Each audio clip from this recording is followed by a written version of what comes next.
Sobat Maestro, sesaat lagi kita akan bersama-sama mengikuti ibadah raya Minggu GBI Sukawarna. Selamat mendengarkan.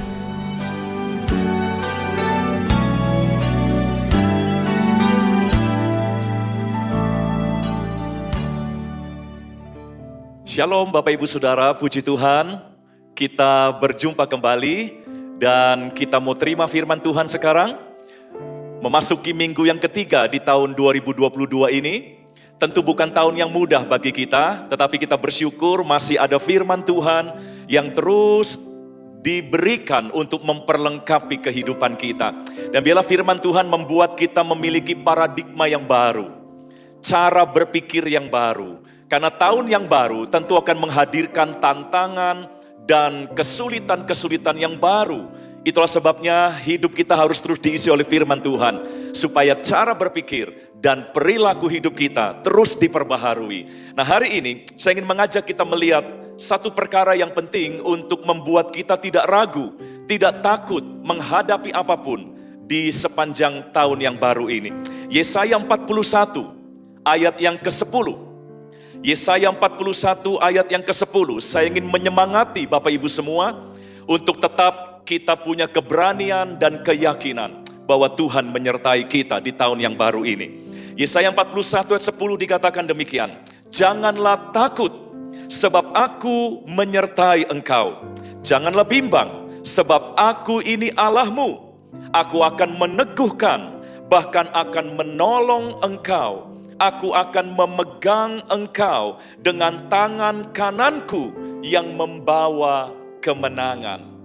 Tuhan meyakinkan kita untuk tidak takut. Alasannya adalah karena Tuhan memegang kita dengan tangan kanannya yang membawa kemenangan. Orang boleh bilang tahun ini masih ada pandemi. Orang boleh bilang tahun ini mungkin krisis akan semakin hebat. Orang boleh bilang juga tahun ini ketidakpastian semakin nyata dalam hidup manusia. Tapi saya mau katakan juga tahun ini ada tangan kanan Tuhan yang memegang hidup kita. Dan tangan Tuhan itulah yang akan membawa kemenangan bagi kita semua. Mari jangan cuma hanya ingat ada krisis, ada tantangan. Tapi mari hiduplah dengan menyadari ada tangan Tuhan yang kuat yang menjaga hidup kita. Dan tangan Tuhan itulah yang akan memberikan kemenangan bagi kita. Mazmur 44 ayat yang ketiga. Diteguhkan kembali, dikonfirmasi kembali dalam Mazmur 44 ayat yang ketiga, sebab bukan dengan pedang mereka menduduki negeri, bukan lengan mereka yang memberikan mereka kemenangan, melainkan tangan kananmu dan lenganmu dan cahaya wajahmu, sebab engkau berkenan kepada mereka. Jadi diungkapkan bahwa bangsa Israel bisa memiliki tanah yang dijanjikan. Mereka bisa menikmati warisan yang akhirnya digenapi dalam hidup mereka. Bukan karena kuat dan hebatnya tangan mereka, tapi karena tangan Tuhan yang memberi kemenangan bagi mereka.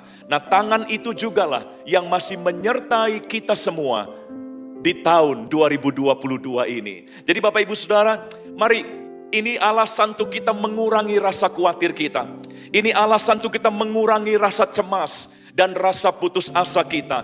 Ini alasan untuk kita menambahkan keyakinan, pengharapan bahwa tangan Tuhan masih ada untuk kita. Mari hiduplah dengan kesadaran yang kuat bahwa tangan Tuhan menyertai kita. Sekalipun kita nggak bisa lihat tangan Tuhan itu secara fisik. Seperti bangsa Israel juga tidak bisa melihat tangan itu. Tetapi kita percaya tangan itu ada. Dan sejarah umat Allah sudah membuktikan tangan itu bekerja di antara umat pilihannya. Tangan itulah yang memberi kemenangan bagi bangsa Israel sehingga mereka bisa menduduki tanah yang menjadi warisan mereka. Nah, saya akan berikan contoh pada saat ini. Ada seorang di Alkitab yang dalam hidupnya selalu membangun kesadaran bahwa tangan Tuhan menyertai dia. Dan itulah juga yang saya harapkan untuk terjadi dalam hidup kita. Di tengah dunia yang semakin tidak pasti ini, mari kita hidup dengan kesadaran yang kuat bahwa tangan Tuhan menyertai kehidupan kita. Orang yang saya maksud adalah Nehemia. Bapak Ibu Saudara, Nehemia adalah seorang yang sebetulnya punya tantangan dan punya persoalan yang sangat berat di masanya. Karena Nehemia punya impian membangun kembali tembok Yerusalem yang telah runtuh. Tapi Nehemia sadar siapa dirinya. Dia hanya seorang juru minuman raja, dan dia bukan seorang penguasa yang punya dana besar, yang punya sumber daya manusia yang bisa dia kerahkan. Dia hanya pegawai minuman di istana raja. Mari kita lihat ceritanya. Dalam Nehemia pasal yang pertama ayat yang keempat. Nehemia pasal yang pertama ayat yang keempat dikatakan, ketika ku dengar berita ini, duduklah aku menangis dan berkabung selama beberapa hari. Aku berpuasa dan berdoa ke hadirat Allah semesta langit. Berita apa yang dia dengar sehingga dia berkabung? Dia mendengar bahwa di negeri nenek moyangnya, di Yerusalem, tembok kota itu sudah runtuh. Dan bayangkan bagaimana nasib penduduknya kalau tembok kotanya sudah runtuh. Nehemia langsung membayangkan bahwa keluarganya, bangsanya yang masih tinggal di Yerusalem, mereka hidup tanpa perlindungan lagi. Karena kota itu membutuhkan tembok pada zaman itu. Dan tembok itu memberikan perlindungan. Tembok itu memberikan keamanan. Jadi ketika tembok itu runtuh, maka hilanglah keamanan, hilanglah perlindungan bagi mereka yang tinggal di kota itu. Nehemia menyadari situasi yang seperti itu. Itulah yang menyebabkan dia berduka cita karena mendengar tembok kota Yerusalem sudah runtuh. Akhirnya dia punya kerinduan untuk bisa melakukan sesuatu supaya tembok kota Yerusalem itu dibangun kembali. Tetapi jujur dia sadar siapa dirinya. Dia hanya pegawai minuman di istana raja. Dan dia tidak punya yang namanya dana, tidak punya yang namanya sumber daya manusia, dan juga dia tidak punya dukungan dari siapapun. Tetapi saya mau tunjukkan kepada semua kita pada saat ini, bahwa sekalipun dia sadar dia tidak punya faktor-faktor pendukung dalam hal ini, tapi dia sadari satu, tangan kemurahan Tuhan itu menyertai dia. Lalu dia mulai memberanikan diri untuk minta izin kepada raja, agar dia diberi cuti untuk bisa pulang ke Yerusalem demi memimpin pembangunan tembok kota Yerusalem.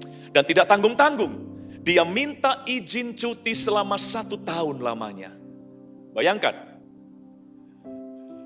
secara logika tidak mungkin disetujui cutinya. Mungkin raja akan berkata, cuti ya beberapa hari lah akan diizinkan. Tapi kalau 1 tahun, ini mau cuti atau mau keluar dari pekerjaan? Tapi Nehemia tidak ragu, ya. Dia memberanikan diri untuk meminta izin itu, dan luar biasa, raja memberikan izin. Mari, saya tunjukkan dalam Nehemia pasal 2, ayat yang ke-6, mulai. Nehemia 2 ayat yang ke-6, lalu bertanyalah raja kepadaku, sedang permaisuri duduk di sampingnya. Berapa lama engkau dalam perjalanan, dan bilakah engkau kembali? Dan raja berkenan mengutus aku. Jadi izin cutinya diberikan. Raja berkenan mengutus aku sesudah aku menyebut suatu jangka waktu kepadanya. Jadi luar biasa. Ternyata permohonan yang secara logika kelihatannya itu mustahil dikabulkan, ternyata akhirnya dikabulkan oleh raja. Dan Nehemia tidak berhenti sampai di situ. Setelah dia dapatkan izin cuti untuk pulang ke Yerusalem, ternyata dia masih punya beberapa permohonan yang lain. Ayat yang ke-7. Di Nehemia pasal yang kedua tadi. Ayat yang ke-7. Berkatalah aku kepada raja, jika raja menganggap baik, berikanlah aku surat-surat bagi bupati-bupati di daerah seberang sungai Efrat, supaya mereka memperbolehkan aku lalu atau lewat sampai aku tiba di Yehuda. Jadi permintaan kedua dari Nehemia adalah dia minta surat dari raja agar semua kepala daerah yang daerahnya akan dilewati dalam perjalanan pulang Nehemia menuju Yehuda, itu supaya perjalanan Nehemia tidak diganggu oleh para penguasa daerah yang dilewati.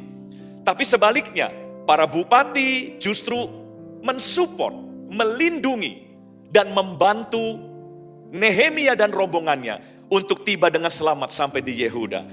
Dan secara logika, ini pun permintaan yang mungkin mustahil sebetulnya. Sekali lagi, seorang yang pekerjaannya hanya juru minuman raja, atau kalau diistilahkan sekarang, dia hanya pegawai dapur istana. Dia bukan pengusaha besar, dia bukan jenderal, dia bukan menteri, dia bukan politisi. Dia hanya pegawai dapur istana. Meminta raja harus repot-repot membuat beberapa surat agar kepala-kepala daerah yang daerahnya akan dilewati oleh Nehemia itu tidak menghalangi, tapi sebaliknya mendukung Nehemia. Sebetulnya ini permintaan yang mustahil juga. Tapi Nehemia adalah orang yang sadar bahwa tangan Tuhan menyertai dia. Tangan itulah yang telah membuat raja mengabulkan permintaan pertamanya. Raja mengizinkan untuk Nehemia cuti 1 tahun lamanya untuk pulang ke Yerusalem. Lalu raja jugalah itu yang akhirnya mengizinkan permintaan yang kedua ini. Raja akhirnya membuat surat.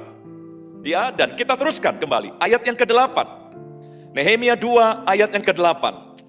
Pula sepucuk surat bagi Asaf, pengawas taman raja, supaya dia memberikan aku kayu untuk memasang balok-balok pada pintu-pintu gerbang di benteng bait suci, untuk tembok kota. Jadi kayu untuk bait suci, kayu untuk tembok kota, dan kayu untuk rumah yang akan kudiami. Jadi rupanya ada permintaan ketiga berikutnya, yaitu Nehemia memberanikan diri meminta perlengkapan atau benda-benda yang diperlukan untuk membangun konstruksi, baik itu tembok untuk bait Allah, tembok untuk kota Yerusalem, dan juga tembok serta kayu untuk rumah yang akan dia diami.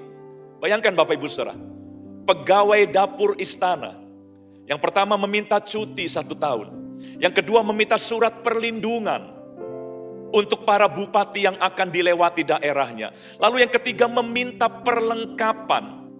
Semua barang-barang dan kebutuhan-kebutuhan konstruksi yang dibutuhkan untuk membangun tembok di Yerusalem. Secara logika, ini 3 permintaan yang gak mungkin dikabulkan, mengingat siapa Nehemia itu. Tapi lihat, ayat 8 tadi belum selesai kalimatnya.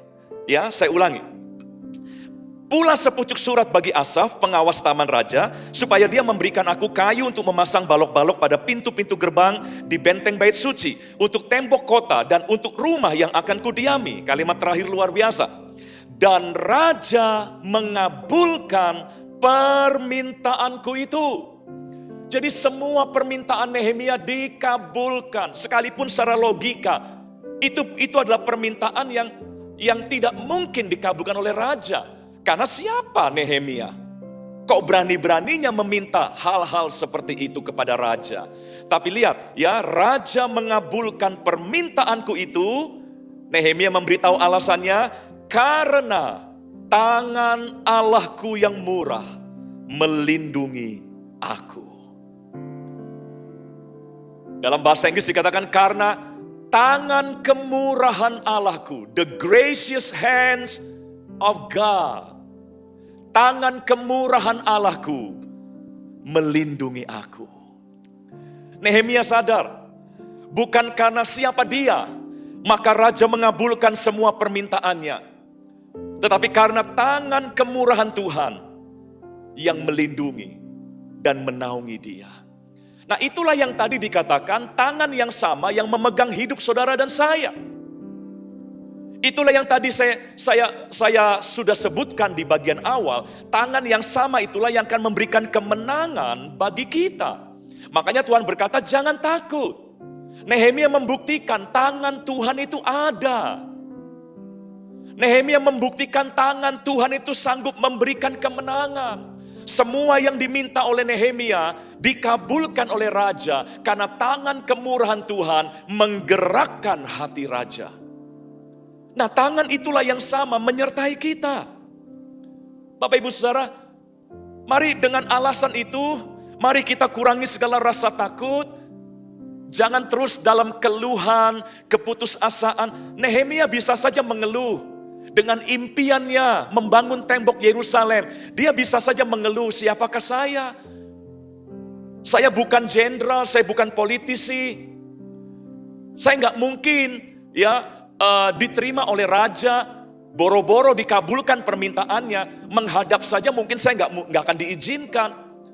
Kalau Nehemia mau mengeluh tentang posisi dan keadaannya, maka tidak akan pernah ada kisah di mana Nehemia akhirnya berhasil membangun tembok kota Yerusalem. Tapi Nehemia membuktikan kepada kita semua, dia adalah orang yang sekalipun dia menghadapi tantangan yang berat, sekalipun dia menyadari impiannya terlalu besar dibanding posisinya dan keadaannya hari itu.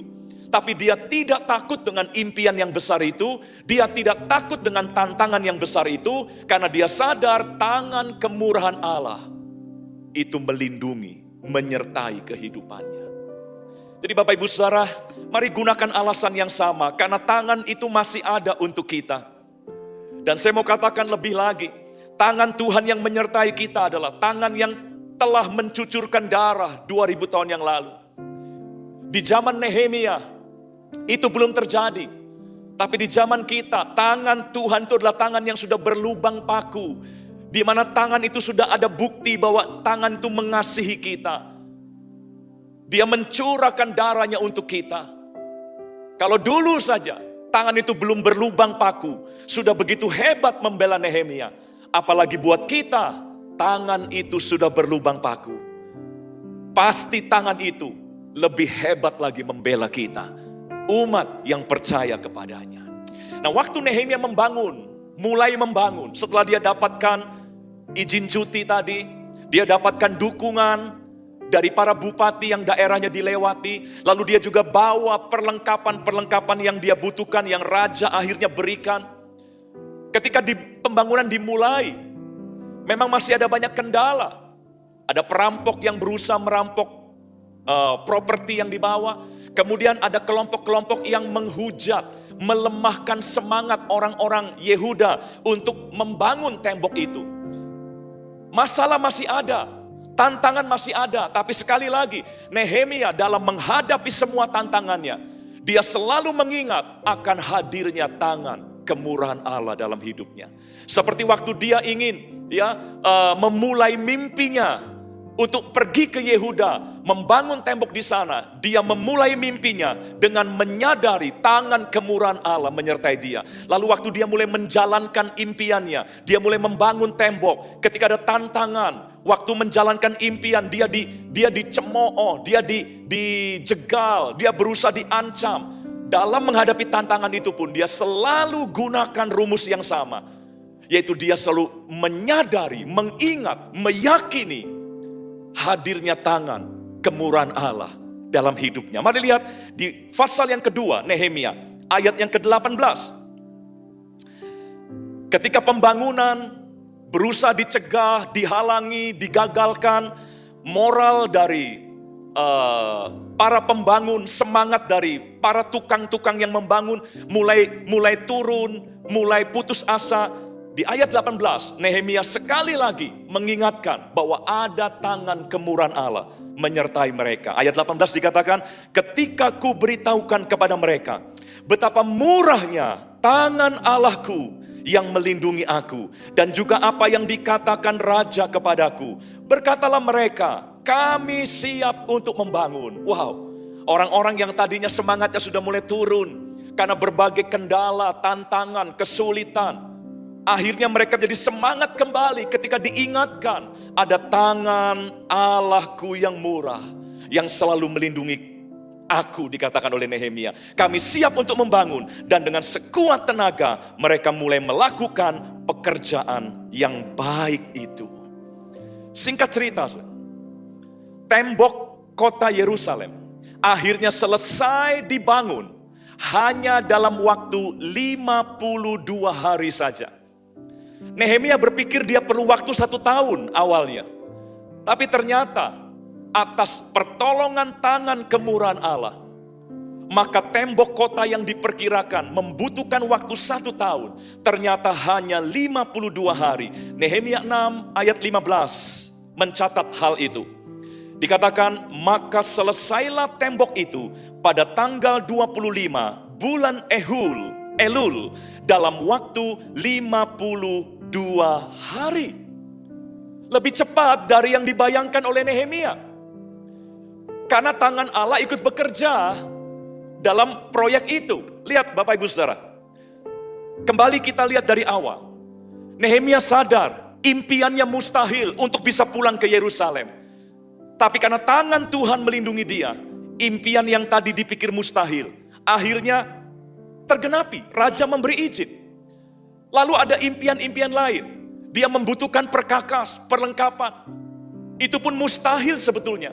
Tapi karena tangan Allah bekerja dalam hidup Nehemia, akhirnya raja menyediakan semua yang dibutuhkan, termasuk surat perlindungan untuk para kepala daerah tadi. Dari awal cerita tadi, tangan kemurahan Tuhan membuat semua kebutuhan dan impian Nehemia bisa terpenuhi. Lalu pekerjaan yang dipikir butuh waktu 1 tahun, tapi dengan hadirnya tangan kemurahan Allah, akhirnya selesai hanya dalam waktu 52 hari saja. Luar biasa Bapak Ibu Saudara. Tangan kemurahan Tuhan membuat yang mustahil menjadi mungkin. Membuat yang dipikir lama menjadi cepat. Itulah yang dialami oleh Nehemia. Dan sekali lagi Nehemia adalah orang yang selalu sadar bahwa ada tangan kemurahan Tuhan yang menyertai kehidupannya. Inilah juga yang saya rindu dan saya doakan. Mari masuki tahun 2022, sekalipun mungkin ada impian-impian yang kita sadar, kayaknya mustahil buat kita mengalaminya. Ada kebutuhan-kebutuhan yang mungkin terlalu besar dan kita sadar mungkin kita nggak bisa mendapatkannya. Atau mungkin di tahun ini kita sudah terbayang bakal ada perjuangan yang panjang. Ada padang gurun yang panjang yang harus kita lewati. Mari kita kurangi rasa khawatir kita. Kita kurangi rasa putus asa kita. Dengan cara kita hidup, berpikir bahwa kita nggak sendiri. Tangan kemurahan Tuhan ada dalam hidup kita. Mari hiduplah dengan memiliki pikiran, perasaan bahwa tangan Tuhan menyertai kita. Maka apa yang Anda pikir lama bisa cepat. Maka apa yang Anda pikir mustahil bisa mungkin. Apa yang Anda pikir sulit ternyata bisa mudah. Itulah berkat dari kehadiran tangan kemurahan Tuhan. Bapak Ibu Saudara, mungkin saudara berpikir, yaitu Nehemia Pak. Apakah tangan yang sama mau menyertai saya? Saya mau tunjukkan, Paulus mengingatkan kita dalam Roma pasal yang kelima, ayat yang kedua. Roma pasal yang kelima, ayat yang kedua dikatakan, oleh Dia, yaitu Yesus Kristus, kita juga, jadi bukan cuma Nehemia, kita juga beroleh jalan masuk oleh iman kepada kasih karunia ini. Kasih karunia apa? Yaitu penyertaan tangan kemurahan Tuhan. Tangan kemurahan Tuhan adalah sebuah anugerah yang Tuhan berikan tidak hanya kepada Nehemia, tapi kepada kita juga karena Kristus dikatakan.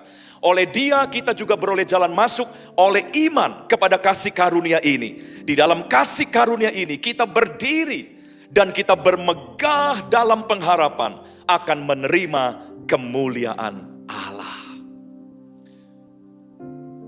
Saya baca artikel, ada sejenis ikan yang hidup di Laut Merah, Red Sea, di Timur Tengah. Ikan ini adalah ikan yang disebut dengan nama Moses Soul.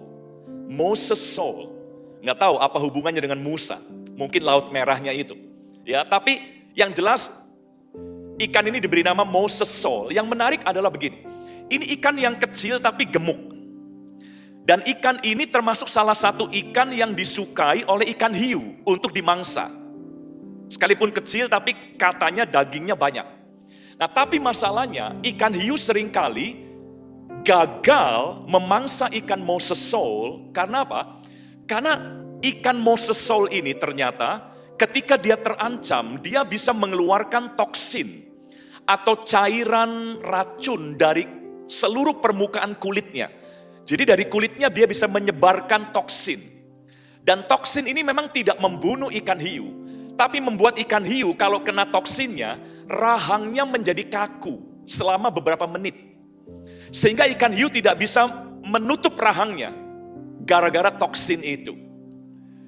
Waktu saya baca artikel itu, saya ketawa sekaligus saya kagum. Wah, pencipta, yaitu Tuhan kita, begitu memperhatikan setiap makhluk ciptaannya. Ikan yang kecil, yang mungkin kita nggak kenal.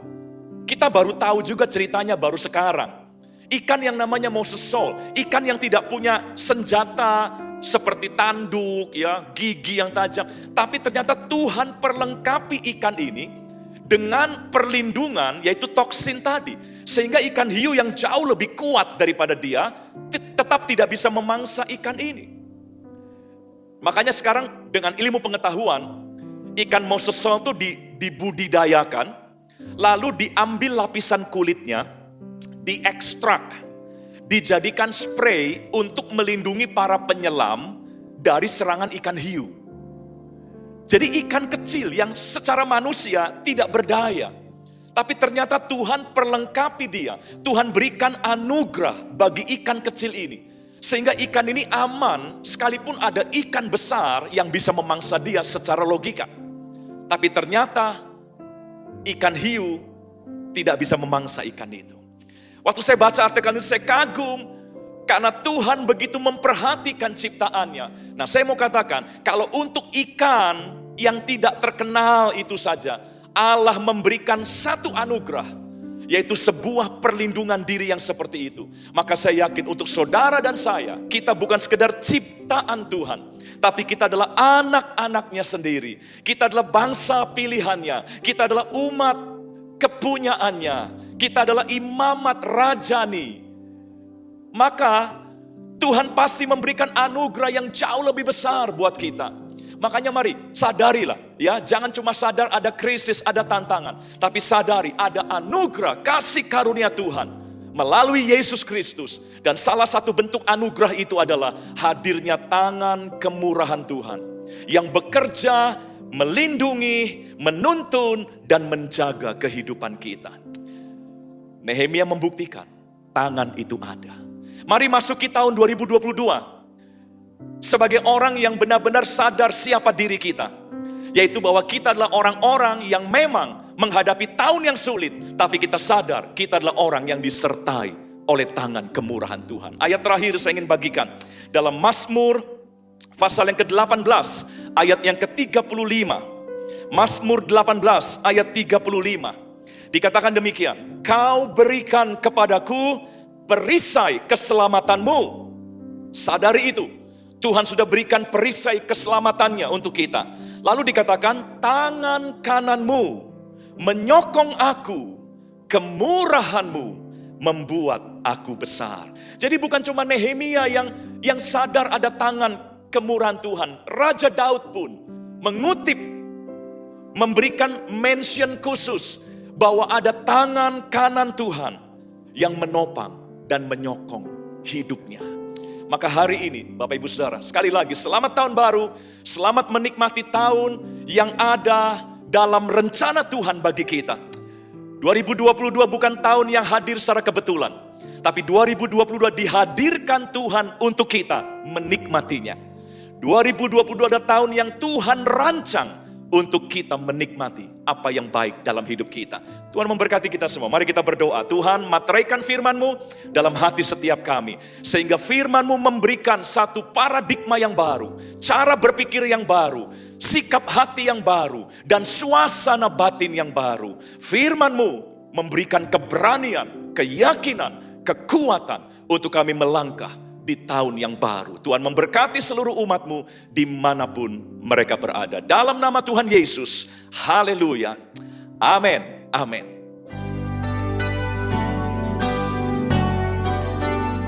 Sobat Maestro, Anda baru saja mengikuti ibadah raya Minggu GBI Sukawarna. Anda dapat mengikuti ibadah raya minggu ini di Maestro Radio Bandung YouTube channel. Terima kasih atas kebersamaan Anda. Selamat hari Minggu dan Tuhan Yesus memberkati.